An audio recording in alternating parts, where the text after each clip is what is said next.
গ্রামের সবাই তাকে ডাকত লাঠিওয়ালা দিদিমা বলে। ছবির মতোই কুঁজো শরীর, হাতে পুরনো বাঁশের লাঠি, চোখে অদ্ভুত শূন্য দৃষ্টি। সন্ধ্যার পর তাকে দেখা যেত কেবল কুঁয়োর ধারে। কেউ কথা বলতে গেলেই সে মুচকি হেসে বলত, পথ চিনে চলো।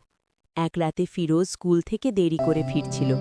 হঠাৎ কুঁয়োর পাশে দিদিমাকে দাঁড়িয়ে থাকতে দেখে সে সাহায্য চাইল। দিদিমা, দিদিমা সাহায্য লাঠি করো। বলল, আমার পেছনে এসো। কয়েক কদম যেতেই ফিরোজ বুঝতে পারল তার পায়ের শব্দ নেই, ছায়াও পড়ছে না। হঠাৎ দিদিমা থেমে ঘুরে তাকালো। তার চোখ দুটো তখন জলজল করছে। কাঁপা এই গলায় পথেই বলল, আমি মরি। এই পথেই আমি মরি। সঙ্গে সঙ্গে বাতাস ঠান্ডা হয়ে গেল, লাঠির শব্দ মিলিয়ে গেল অন্ধকারে। পরদিন কুঁয়োর পাশে ফিরোজির জুতো পাওয়া গেল। তারপর থেকে সন্ধ্যায় কেউ লাঠির ঠকঠক শব্দ শুনলে আর ফিরে তাকায় না।